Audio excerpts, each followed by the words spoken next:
Hello, আসসালামু আলাইকুম। সবাই কেমন আছেন? আশা করছি সবাই ভালো আছেন। আজকে চলেন আমরা দেশি লতি রান্না করি। কচুর লতি খেতে পছন্দ করে না এমন মানুষ তো খুঁজে পাওয়া যায়ই না। কারণ এটা বাছতে একটু কষ্ট হলেও খেতে কিন্তু দুর্দান্ত মজা হয়। যদি রান্নাটা করা যায় খুব সহজ প্রসেসেই আজকে আমি আপনাদেরকে রান্নাটা পুরোটাই দেখাবো। তো প্রথমে আমি কি করেছি, কড়াইয়ে ভালো করে তেল গরম করে নিয়ে সেখানে জিরার ফোড়ন দিয়েছি, সাথে রসুন বাটা দিয়েছি। রসুনটাকে আমি খুব সুন্দর করে থিতা করে নিয়েছি। হ্যাঁ, এরপরে আমি পেঁয়াজ কুচি এবং একটা কাঁচা মরিচ দুইটার মতন চিড়ে নিয়েছি। নিয়ে ভালো করে আমি ভেজে নিয়ে মানে পরিমাণ মতো পানি দিয়ে এরপরে পরিমাণ মতো লবণ, হলুদের গুঁড়া, মরিচের গুঁড়া দিয়ে ভালো করে কষিয়ে নিব। কষিয়ে নেওয়ার পরে এখানে আমি কেটে রাখা যে ছোট ছোট মাছ নিয়েছি পুকুরের বা নদীর, আপনারা চাইলে যে কোনো স্টেটের মাছ নিতে পারেন, আমি তো একটা নদীর মাছ নিয়েছি। এখন এটা ঢেকে রেখে মোটামুটি তেল যতক্ষণে ছেড়ে দিবে ততক্ষণ তো ঢেকিয়ে রাখবো। এই তো মাশাআল্লাহ তেল ছেড়ে দিয়েছে, তরকারির কালারই বলে দিচ্ছে যে তরকারিটা কতটা মজা হবে ইনশাল্লাহ। এখন আমি কেটে ধুয়ে রাখা কচুলতিটা দিয়ে দিব।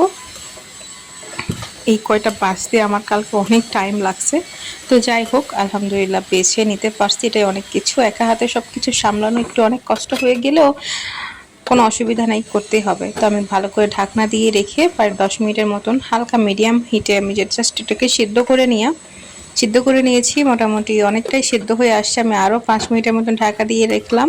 এখন মিডিয়াম টু হাই হিটে রাখছি। এখন ভালো করে নেড়ে চেড়ে দেখে নিব যে সেদ্ধ হয়েছে কিনা। আলহামদুলিল্লাহ মোটামুটি প্রায় 70% সেদ্ধ হয়ে গেছে। এখন আমি অল্প একটু পানি দিয়ে এটাকে কষিয়ে নিব খুব ভালো করে। হ্যাঁ, কারণ কচু যতটা সেদ্ধ হবে ততই বেশি মজা। তো এখন দেখতেই পাচ্ছেন খুব সুন্দর করে বলক এসে গেছে। তো আমি এই মুহূর্তে আর ঢাকনা দেব না, এভাবেই কিছুক্ষণ জাল করে নিব। না, দেখতে থাকেন কিভাবে জাল করাতেই এটার পানিটা আস্তে আস্তে কমে চলে যাচ্ছে।